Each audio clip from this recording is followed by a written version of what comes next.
The first time I met him, I knew.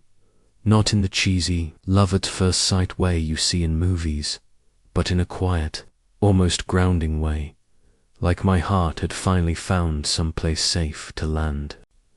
It was fall of 2009. The air was cool. The campus sidewalks were covered in crunchy yellow leaves, and I was just another carrying too many books and too many worries about the future.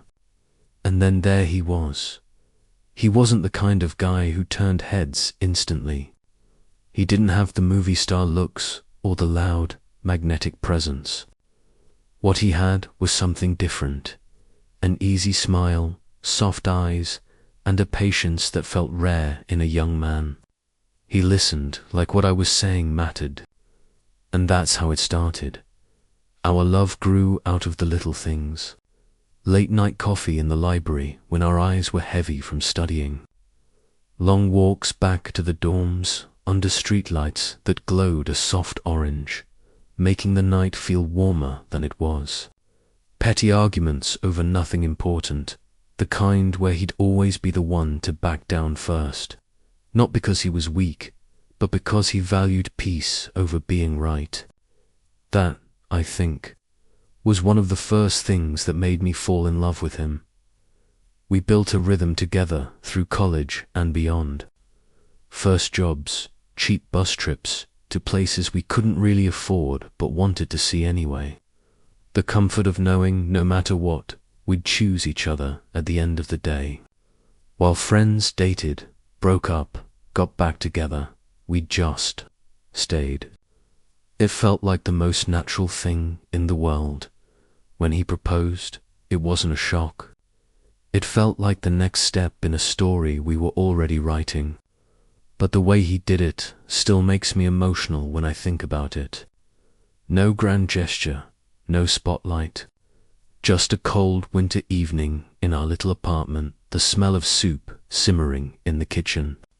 He put the ring on the table, his hands shaking so badly I had to reach out and steady them.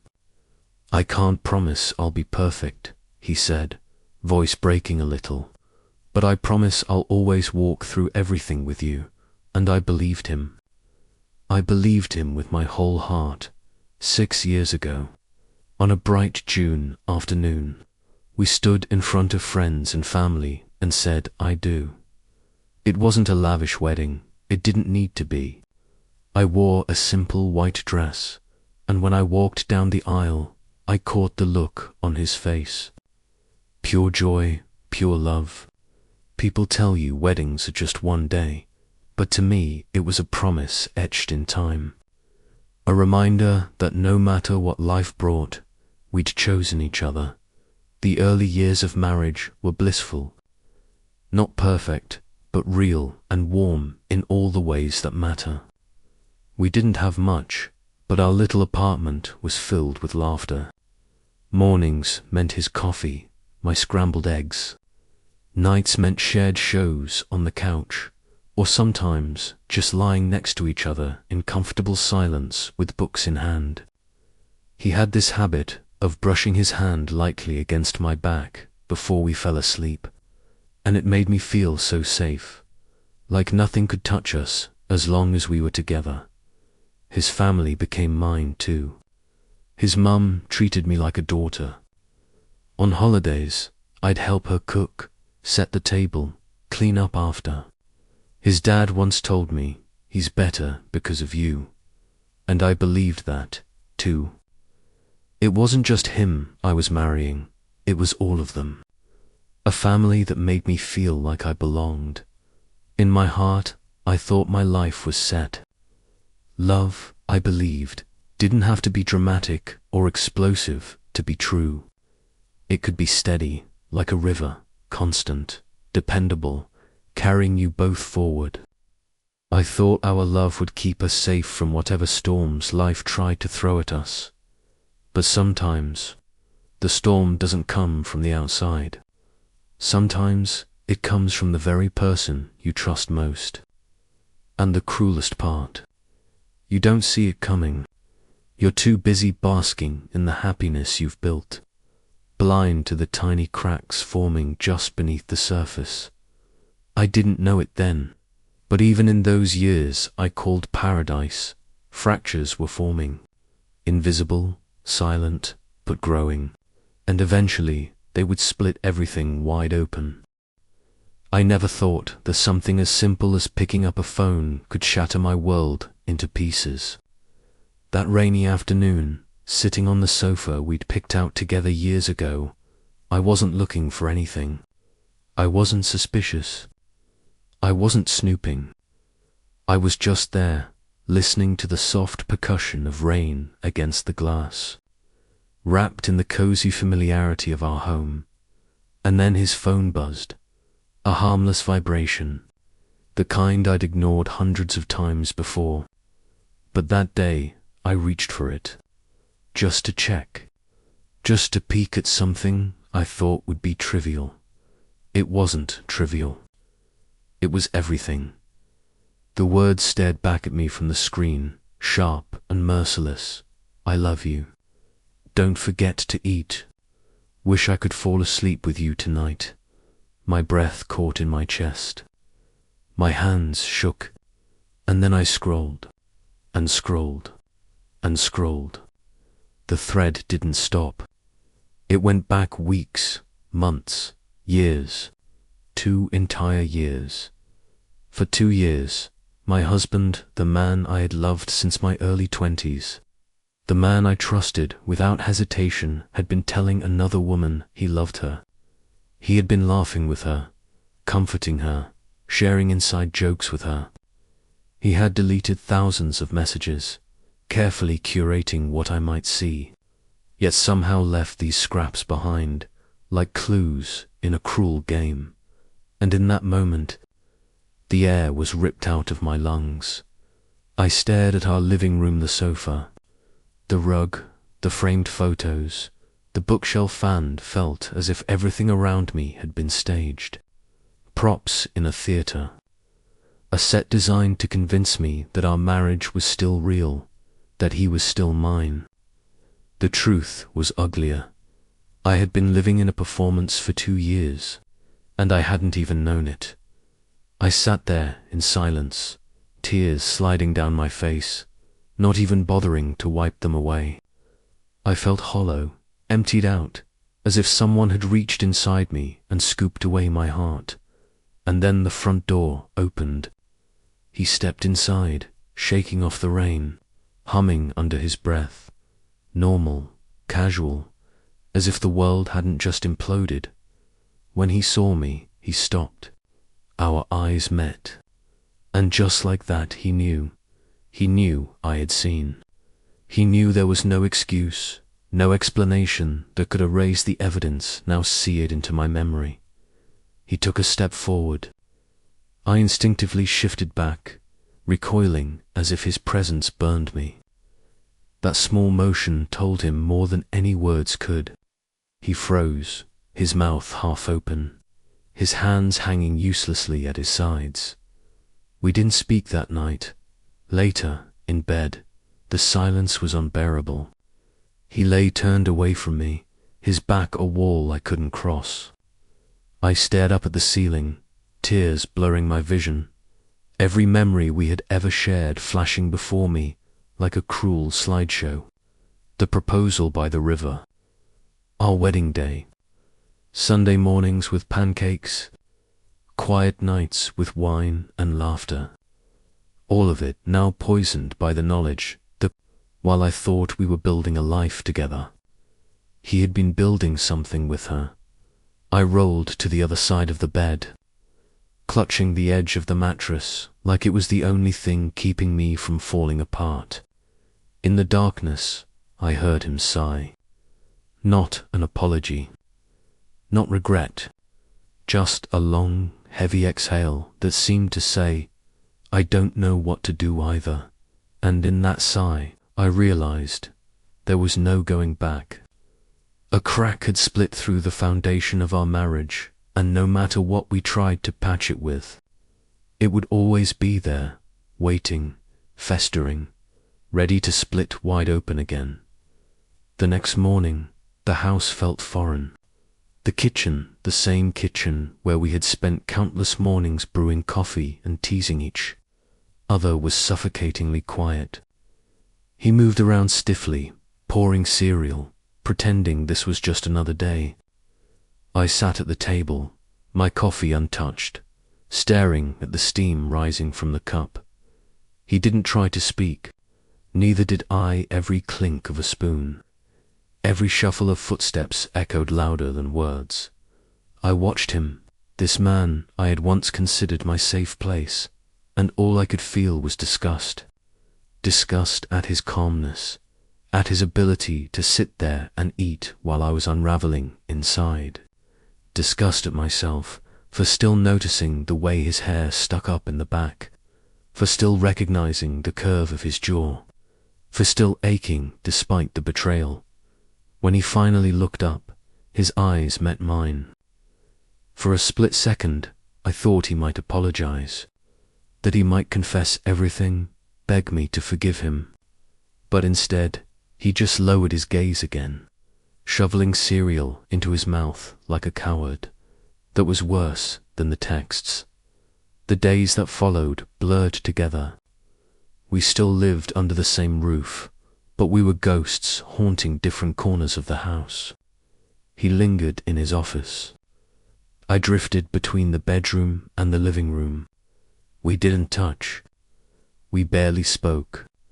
The silence between us was so thick I thought it might suffocate me at night. I lay awake listening to him breathe, wondering if he was thinking about her, wondering if he had texted her while I was in the shower, wondering if she was lying awake too, waiting for him to sneak a goodnight message. Every time his phone buzzed, my stomach dropped. Every sound became a trigger. I couldn't look at him without imagining his hands on her, his voice whispering those same words to her that used to belong to me. I started to feel like a stranger in my own home. The walls seemed closer, the air heavier. Even the smell of his cologne made my skin crawl. And yet beneath the anger, beneath the disgust, there was still something else. Love, or maybe the ghost of love. The kind of love that doesn't just vanish overnight, no matter how much you wish it would. I hated myself for it. I hated that part of me still longed for him, still wanted to believe he could come back to me, still wanted to pretend the last 2 years hadn't happened. But the truth was there, undeniable, carved into my heart. He had already left me. He had just forgotten to pack his bags. One evening, I sat alone in the living room, staring at the embroidery I had found in his office, the one she made him. It was small, delicate, stitched with care. Something personal, something intimate. I turned it over in my hands and thought about how I had never made him anything like this. And I hated her. I hated him. And I hated myself for even comparing. The betrayal wasn't just about sex. It wasn't about the secrecy. It was about the fact that, for 2 years, someone else had received the tenderness, the thoughtfulness, the energy that should have been mine. And as I sat there in the dim light of the lamp, with the rain once again tapping against the window, I felt something harden inside me. A quiet, undeniable certainty. This wasn't just a mistake. This wasn't something we could patch up in therapy or sweep under the rug. This was a fracture that had cut too deep, and I finally admitted it to myself. The marriage I thought we had was already gone. That afternoon, the fading light of the day spilled through the living room window, washing the space in a tired shade of orange. I sat on the couch, the same couch where we had spent countless evenings together watching movies, eating popcorn, or simply leaning into each other in quiet comfort. But now, the space between us felt like an endless canyon, impossible to bridge. He sat across from me, his eyes darting away, his hands clenched together tightly. I noticed them trembling slightly, something I had never seen before. I took a deep breath, fighting to keep my voice steady even as waves of anger and grief crashed inside me. "I want the truth," I said, my voice low but sharp, each word deliberate. "No more excuses. No more half stories. After 2 years, I deserved the truth." He finally looked up, his face heavy, his eyes filled with exhaustion and fear. He nodded slowly, then began to speak. Every word that fell from his mouth was like a blade, slicing through what little strength I had left. He admitted it wasn't just a fling. They had met often at coffee shops, during work trips, even at her small apartment. He confessed that there were times when he thought about leaving me to be with her. The air around me froze. Every memory we had built together, our first date, our wedding, the night we painted our bedroom, the laughter from weekend road trips, suddenly felt fragile, covered in dust. He had thought about leaving me. The man I had trusted with every piece of my heart, the man I thought I would grow old with. I couldn't stop the tears. They streamed down my face, hot and relentless, blurring my vision. I didn't scream, didn't throw anything, but my silence was louder than any rage I could have unleashed. I just sat there, letting my heart shatter quietly. He bowed his head, unable to meet my eyes. His voice shook. "I know I was wrong. I don't expect you to forgive me right away. But I love you. I really do. I was weak, I was stupid, and I didn't know how to stop it. But you're my family. You're my life." I let out a bitter laugh. "Family. For the last 2 years, every time you walked out the door, every time you erased those texts, every time you lied straight to my face, were you thinking about this family then?" My voice cracked. "You brought her into our life, and I was the last to know." The room sank into a suffocating silence. There we were, 2 people who once stood before God and family, vowing forever, now reduced to strangers sitting in the same space. He said he wanted couples therapy, that he wanted to try to fix this. But deep inside, I knew therapy couldn't glue a heart that had been smashed to dust. I remembered our wedding day, when he stood in front of me, eyes bright, promising to love me, to be faithful, through the good times and the bad. And I had believed him. I had believed with every fiber of my being. Now those vows rang hollow, nothing more than echoes in a hollow church. That night, I couldn't sleep. I lay in bed, staring at the ceiling, thoughts racing like a storm. 14 years of my life tied to this man, the trust I had poured into him. The future I thought we were building, all of it, felt like a sandcastle swept away by one cruel wave. I realized then that what hurt me the most wasn't the sex. It wasn't the nights he spent with her. What destroyed me was the intimacy he shared with her. The texts that said "I miss you," the little gifts, the words "I love you" he gave so easily to someone else. Those were the things that robbed me of the safety I once felt in his love. And in that darkness, clarity began to take shape. Love cannot exist without trust. Once trust is gone, love, even if it lingers, is nothing more than a lifeless shell. I knew I was standing at the edge of the hardest choice I'd ever face: stay and bleed endlessly from this wound, or walk away to save myself. I used to believe I would never be that person, the one who snoops through her partner's phone, the one who can't sleep at night because of a gnawing suspicion she can't explain. For 14 years, I thought trust was the one thing I would never have to question in my marriage. But that night, something inside me broke. Maybe it was instinct. Maybe it was the subtle shifts I had been ignoring. His sudden need to stay late at work, the way his phone always landed on the table face down, the moments his eyes seemed far away when I spoke about our future. They were small things, but together, they painted a picture I had refused to look at. My heart was pounding so loudly I could hear it in my ears as I picked up his phone. My hands shook so badly I could hardly type in the pad. I remember holding my breath, silently praying that I would find nothing, that I would laugh at myself for even trying. But when the screen unlocked and I scrolled through his messages, my world collapsed in an instant. It wasn't just infidelity. It was intimacy. It was devotion. It was love.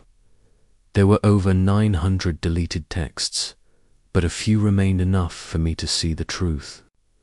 They said "I love you" to each other. She called him my person, the kind of phrase that once belonged to me.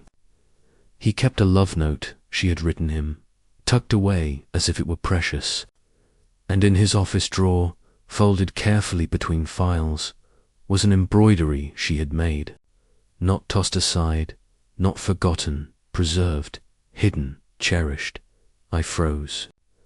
My stomach twisted, my hands went cold, and my chest caved in.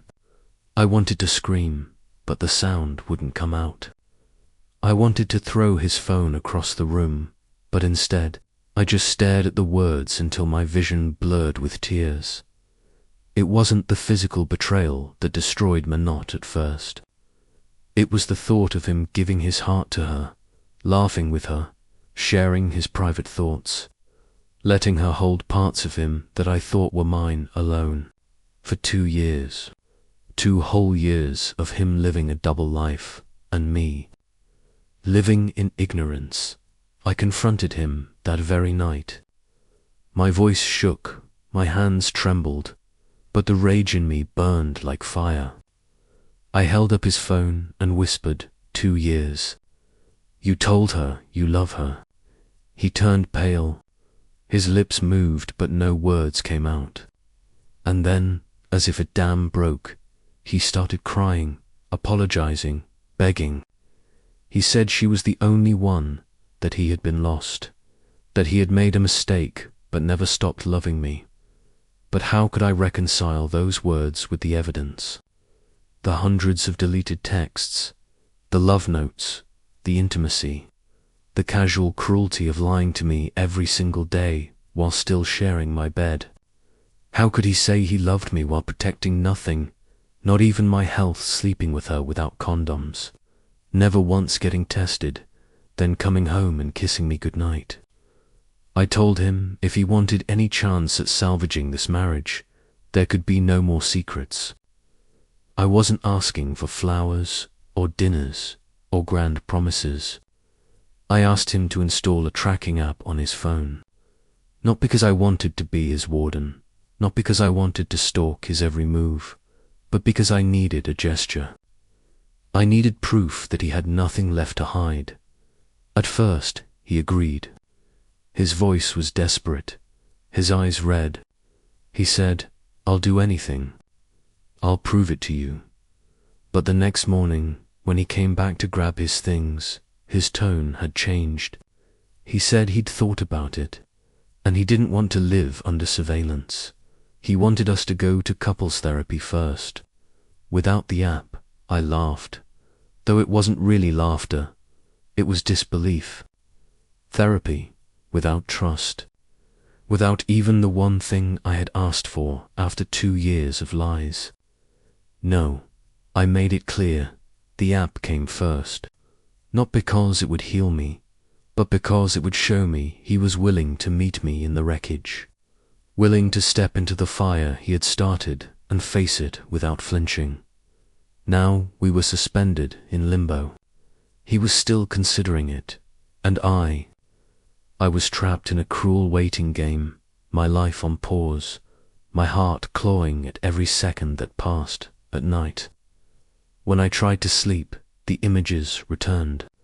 His texts, her words, the embroidery hidden like a secret treasure.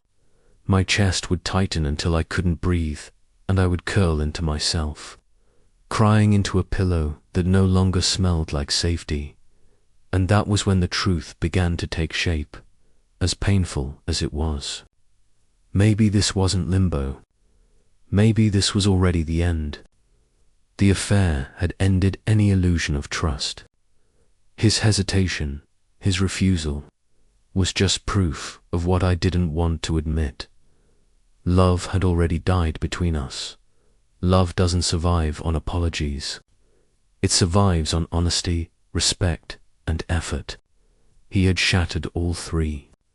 And I was left holding the pieces, wondering if I had the strength to let them go.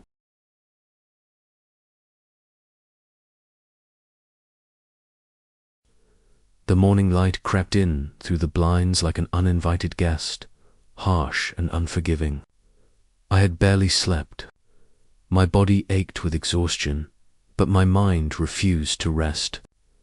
It replayed everything in brutal detail, the discovery, the confrontation, the silence that followed. Sometimes I thought silence was the worst form of cruelty, worse than the betrayal itself. Because at least with betrayal, there was a reason. With silence, there was nothing but emptiness. I shuffled into the kitchen and put on a pot of coffee. The smell should have been comforting, familiar.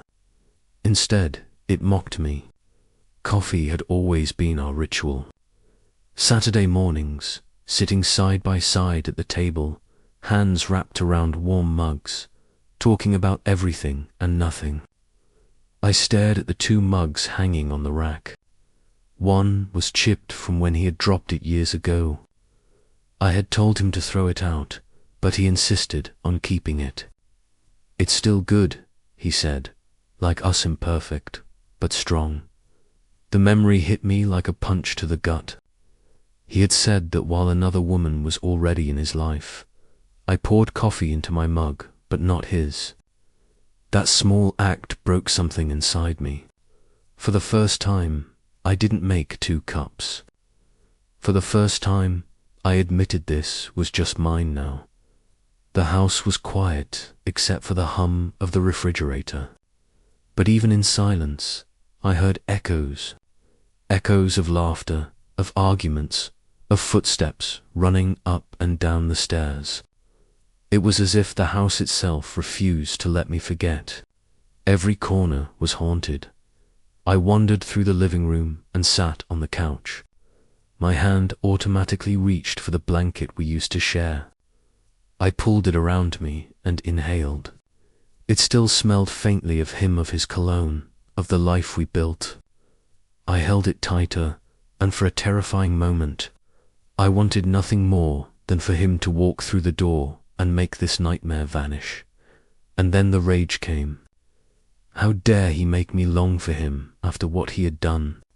How dare he leave me clinging to scraps of comfort while he had been giving his heart, his body, his words to someone else for 2 years? 2 years. That number was a knife I couldn't pull out. It wasn't one mistake. It wasn't one drunken night. It was 2 years of choices, of lies, of waking up every morning and deciding that betraying me was easier than being honest with me. I thought about the small signs I had ignored, the late nights, the quick smile at his phone, the way he started locking his screen. I had told myself he was just tired, that work was stressful, that I was overthinking, but I hadn't been overthinking. I had been right all along.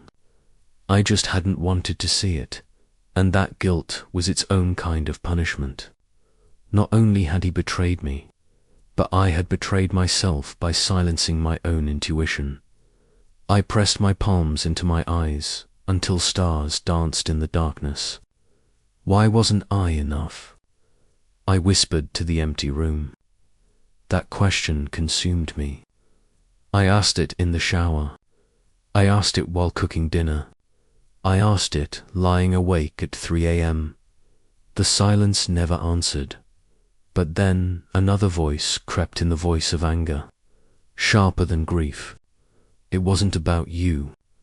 It was about him, his weakness, his choices, his lies. I wanted to believe that. But healing isn't linear. One moment I felt strong, convinced it was his failure. The next, I crumbled under the weight of rejection, certain I had failed as a wife. That push and pull became my daily reality. One night, unable to contain the storm inside me, I sat down with a journal. I wrote until my hand cramped. I wrote about the first time we kissed, the way he held my face like it was fragile. I wrote about our wedding day, how he cried when he saw me walking down the aisle. I wrote about the first apartment we shared, the nights of cheap takeout and laughter echoing off bare walls. And then I wrote about the woman who had stolen all of that from me, or maybe not stolen, maybe just revealed that it had never really been mine. I didn't censor myself. I wrote ugly truths, that I hated him, that I still loved him, that I hated myself for loving him, that I wanted him back, but I also wanted to burn everything we owned together. The journal became my confessional, my therapist, my witness, and in its pages I began to see two futures unravel before me. In the first, I stayed. I forgave him. We went to counseling. He promised to change. Maybe he did, maybe he didn't, but I saw the me in that future, and she was smaller. She checked his phone when he wasn't looking. She panicked when he was late.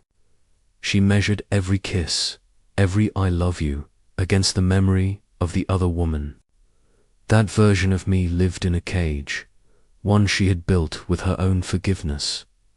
In the second future, I left. I closed the door behind me and walked into a world that felt cold and unfamiliar. I cried every night. I stumbled through loneliness.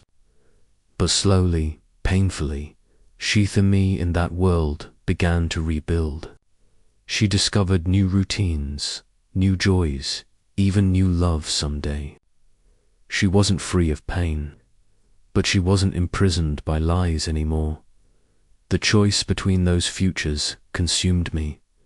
One afternoon, I sat with my best friend at her kitchen table.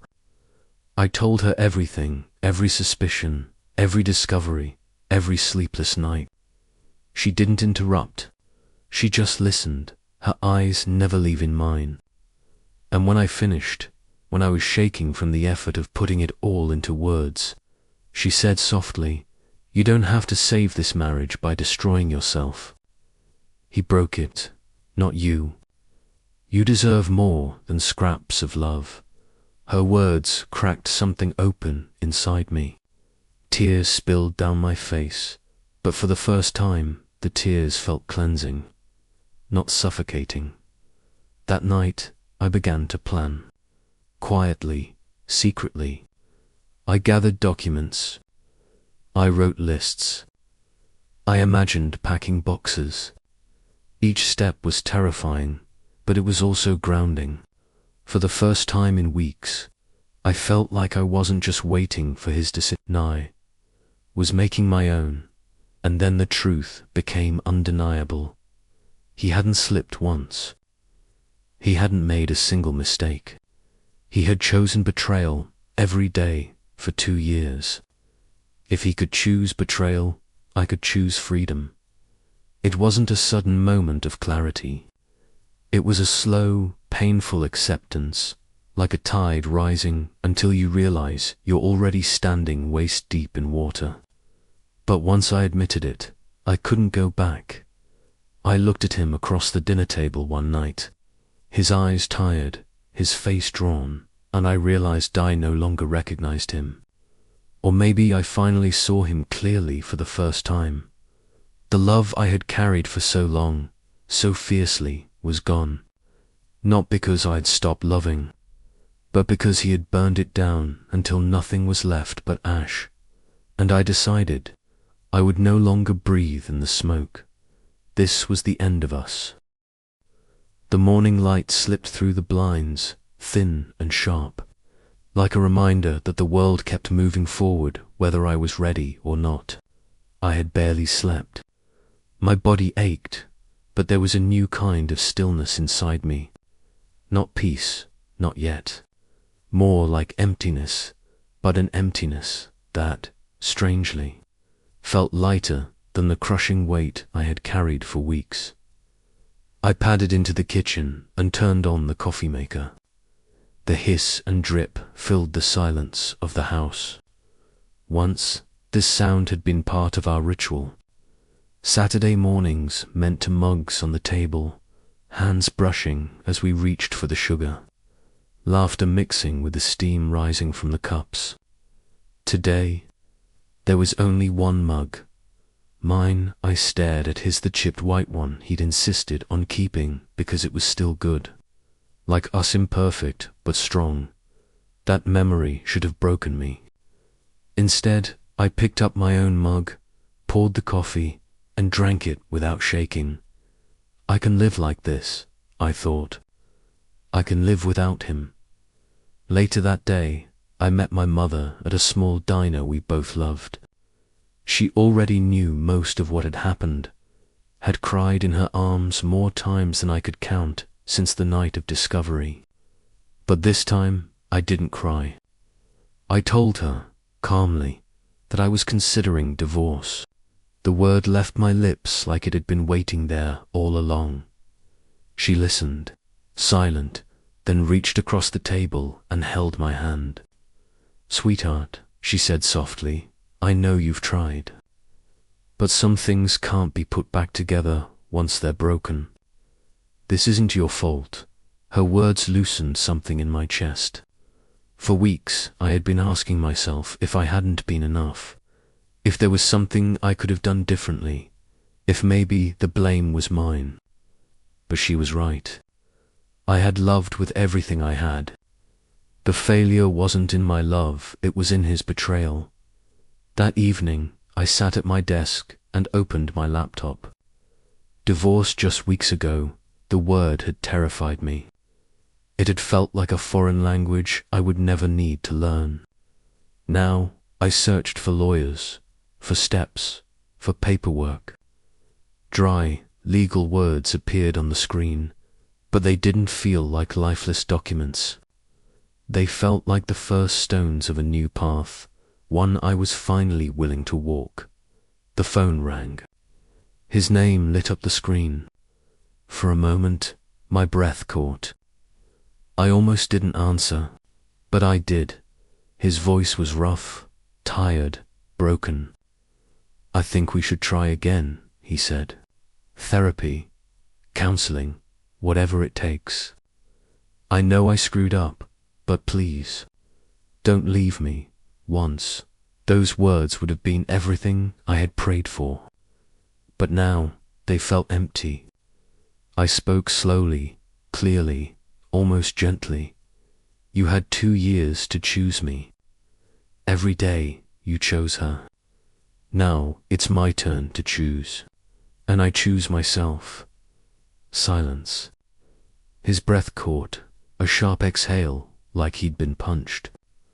I heard the crack in his voice as he whispered something I couldn't even make out. But I didn't cry. Not this time. I pressed end call, set the phone down, and felt steady. That night, I lay in bed, staring at the ceiling. The space beside me was cold and unoccupied, but for the first time, I didn't feel crushed by loneliness. I opened my journal and wrote, "Today, I begin to let go." Letting go doesn't mean forgetting. It means accepting that this love has died, and I deserve a new life. The words were shaky, but they were mine. I closed the book and placed my hand over my heart, listening to its steady rhythm. It was still beating, strong, despite everything. Over the next days, I began small acts of reclaiming. I packed away our wedding photos and the souvenirs of anniversaries, not throwing them out not yet, but tucking them into boxes where I wouldn't trip over them every day. I rearranged the living room furniture. I changed the sheets to a fresh white set. Same house, same walls, but it no longer felt like a shrine to us. It began to feel like mine. One afternoon, sunlight streamed through the window, warm and golden. I sat at the table with a cup of tea, soft jazz playing in the background, and there it was, the faintest, most fragile smile tugging at my lips. Not because of him, not because of anyone, just because I was still here, just because I was alive. Of course, the pain didn't vanish overnight. There were nights when I still woke from dreams of him, dreams where we were laughing again, dreams where nothing had been broken. I woke with tears soaking my pillow. But this time, I didn't collapse. I let the tears fall, wiped them away, and reminded myself, healing doesn't mean never hurting. It means hurting less and surviving anyway. One day, I reconnected with an old friend, Lan, over coffee. I told her everything, every suspicion, every discovery, every sleepless night. She listened, her eyes soft and steady. And when I finished, she said something that pierced straight through me. I've never seen you this strong before. You know what you're doing, right? You're finding yourself again. Her words echoed in my mind long after I went home. Finding myself? Yes, that was exactly it. For 14 years, I had wrapped my identity around being his wife, his partner, his safe place. I had forgotten that I was also me, someone with dreams, with strength, with value independent of him. And now, in the ashes, I was discovering her again. That night, I wrote in my journal, I am not just the woman he betrayed. I am not defined by his lies. Divorce is not my failure, is my doorway. When I put the pen down, I knew something had shifted.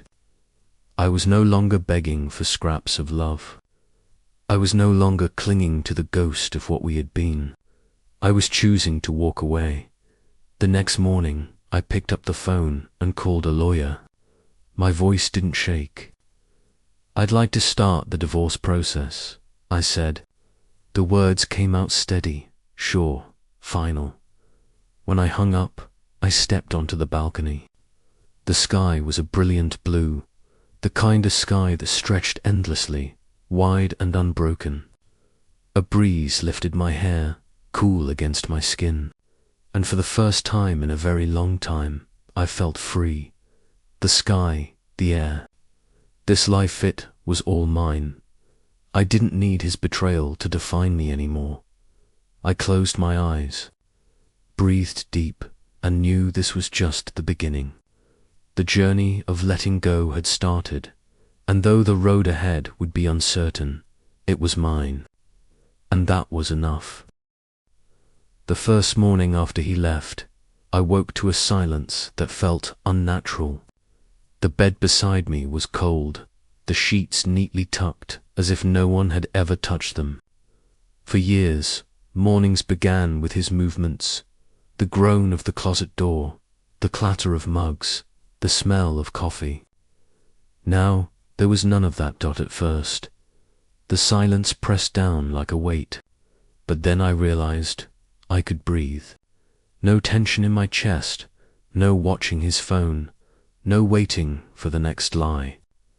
Just silence. Empty, maybe, but mine.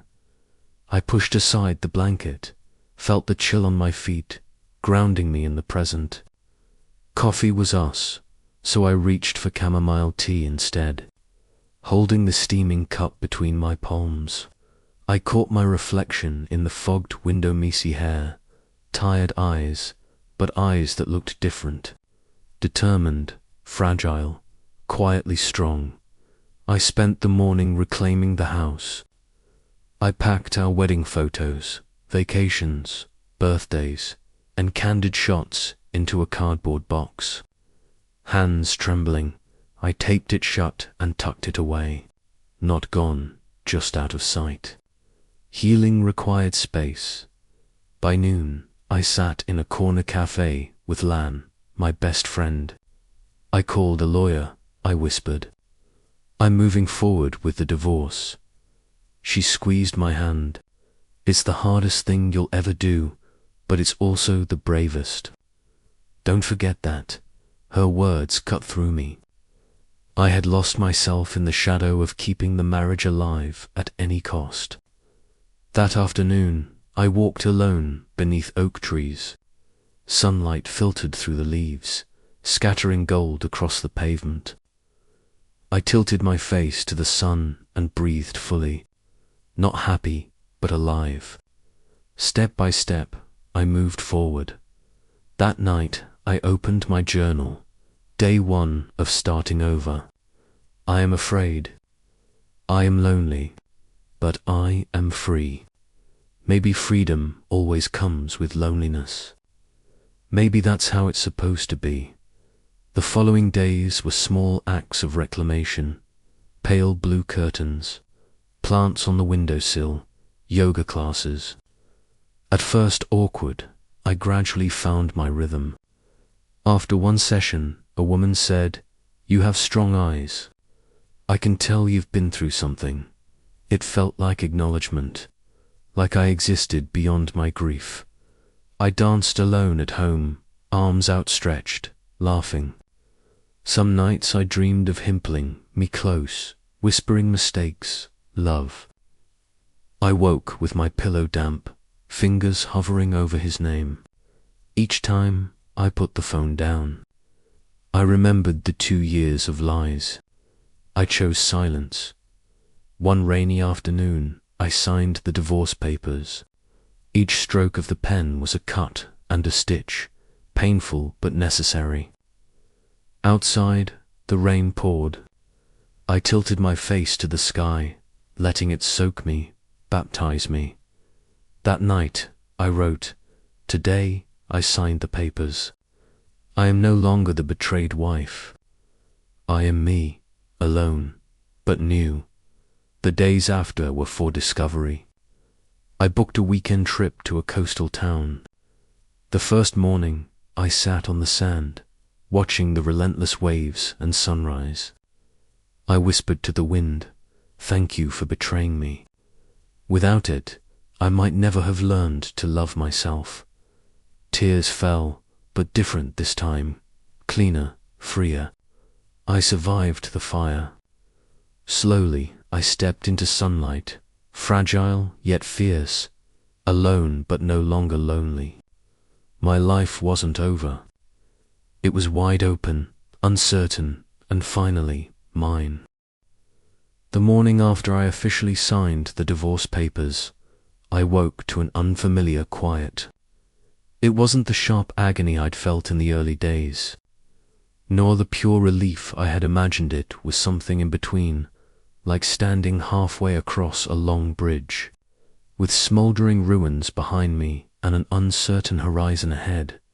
I sat up, glanced at the empty pillow beside me, and didn't reach across it.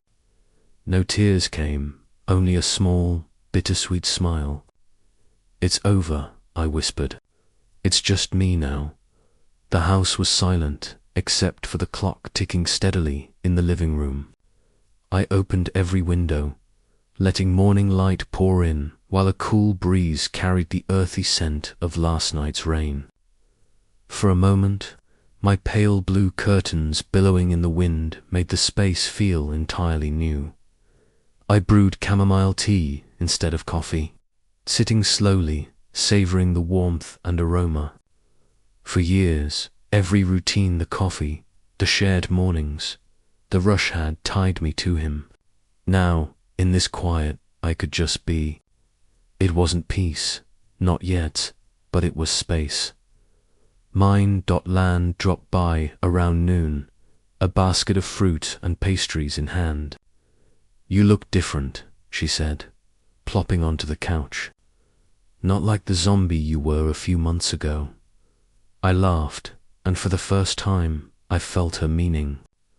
There was pride in her eyes, a recognition that I had survived and started reclaiming myself.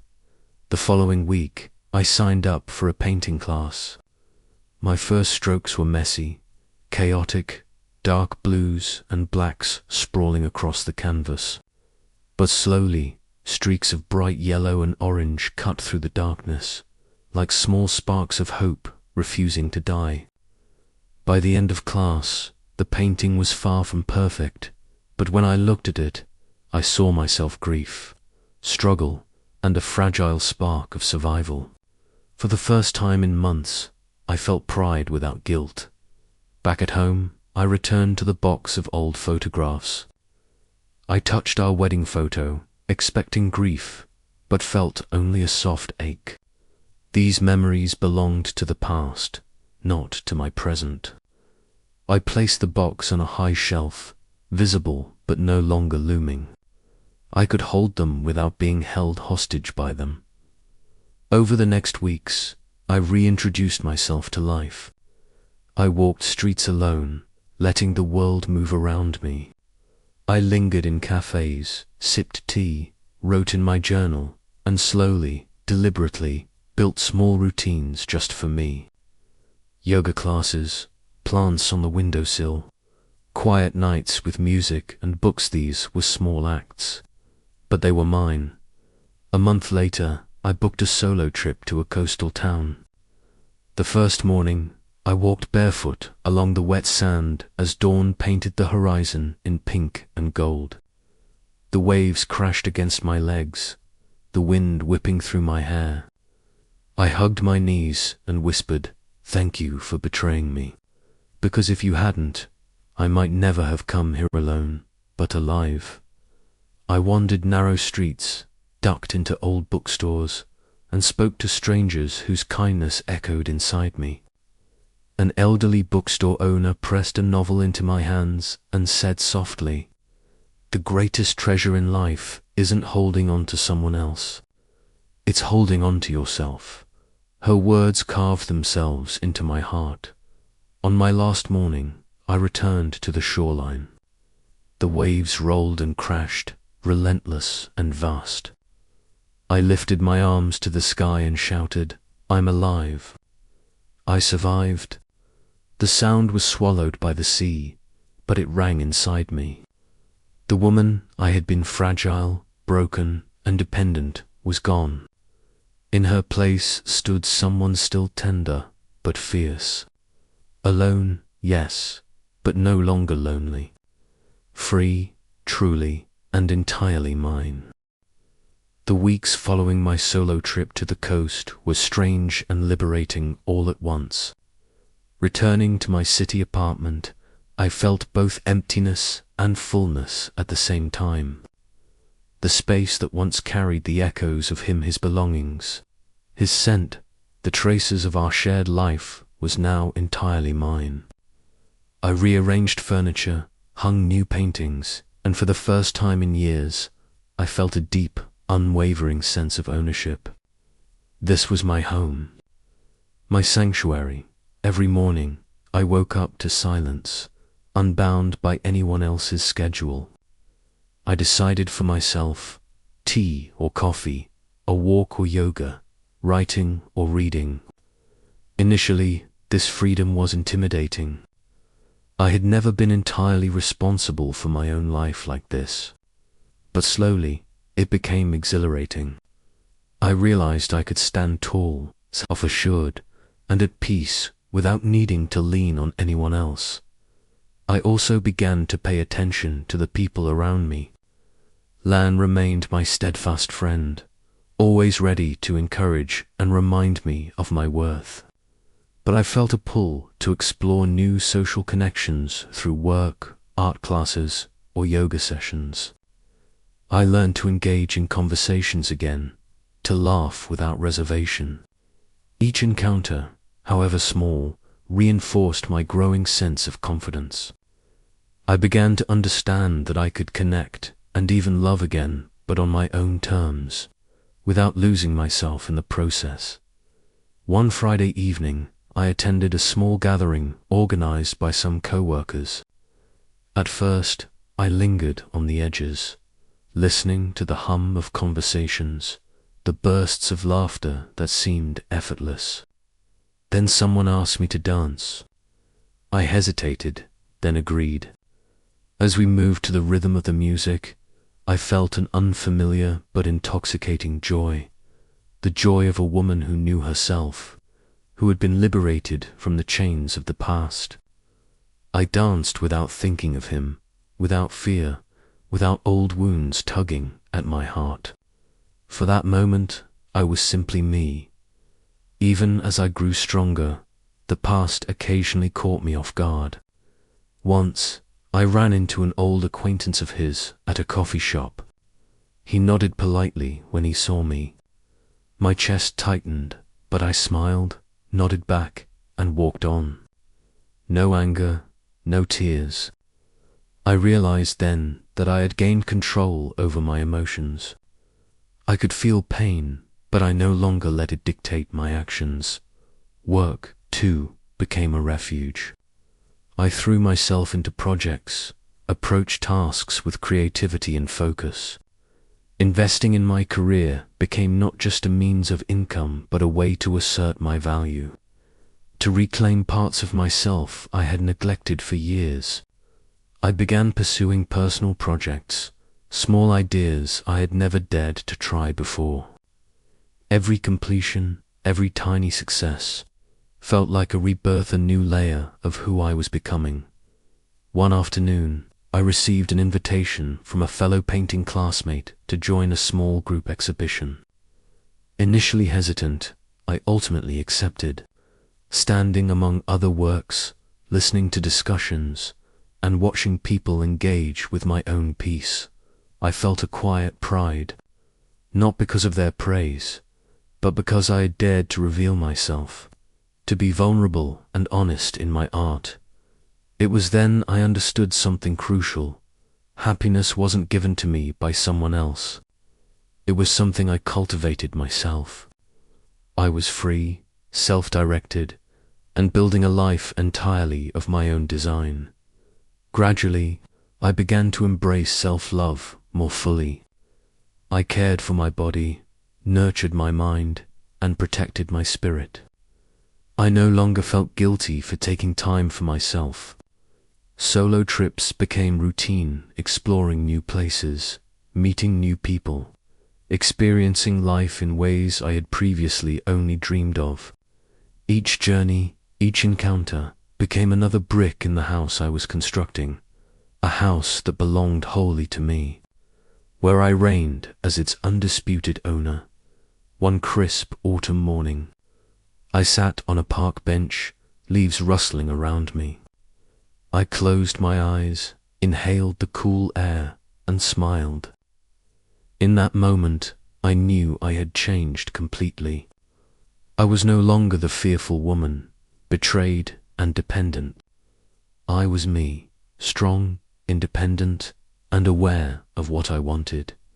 Yet, independence came with its own challenges. Some days, loneliness surged like a sudden storm. I missed conversations, laughter, and the familiarity of old routines. I wondered if I could ever open myself to love again, if I had the courage to let someone into my life. Each time, I would catch my reflection in the mirror, see the resolve in my own eyes, and remind myself, give yourself time. Love will come, but first, learn to love yourself. The first morning of my new life arrived like a quiet revelation. I woke slowly, feeling the soft sheets, the sunlight filtering through curtains, the city's hum outside. No weight pressed on my chest, no invisible chains dictated my thoughts. The apartment felt wholly mine, and with it came the feeling of ownership over my life. I stretched and let out a long, unhurried breath. For years, mornings had followed someone else's schedule. Now, I drank my coffee slowly, savoring warmth and flavor. Noticing details I'd overlooked: the sun's movement across the floor, faint scratches in the old table. Everything was mine. A thrill of freedom coursed through me. I wandered the city streets without intention, letting the sounds, traffic, footsteps, distant barking be both backdrop and rhythm. People passed by, absorbed in their worlds, and I realized I had become a main character in my own story. Eventually, I found a small park, sat on a weathered bench, and let the breeze tousle my hair. The city noise faded, leaving a peaceful hum I could sync with. Lan called that afternoon, suggesting a weekend adventure, just us, no obligations. I smiled deeply. I need a reminder that life is full of surprises, I said. The weekend came, crisp and pastellet. We drove with windows down, arriving at a small, charming town.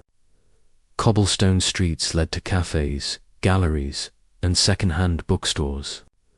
I wandered aimlessly, discovering a hidden bookstore where a handwritten note in a book read, "May this story remind you of who you are, and who you can become." I smiled, pocketing it like a whispered affirmation. That evening, we sat by a river, watching the sun melt into violet. I felt my strength and resilience settle into my bones. Peace wasn't magical. It was a choice, a daily commitment. Lan nudged me. "You look alive." I laughed softly. Yes, alive, whole, resilient, capable of joy and love, fully myself. Returning home, I kept mementos from the trip-pressed leaves, photos, notes, not as nostalgia, but as tokens of survival and growth. Nights were spent journaling, honoring not betrayal, but emergence and renewal. Weeks passed. I discovered hobbies, nurtured creativity, met new people, and found joy in small, deliberate moments: sunlight, coffee, laughter, and presence. One evening, walking the shoreline, waves brushing my feet, I whispered, "I am here. I am alive. I am whole." The past had shaped me, but it no longer defined me. I was the author of my own story, ready to face the future with an open heart and unshakable spirit. Challenges might come, loneliness might return, but I knew I could meet them with grace and strength. For the first time, I was not just surviving, I was thriving. With the city behind me and the horizon ahead, I walked forward, my own person, my own life, fully free.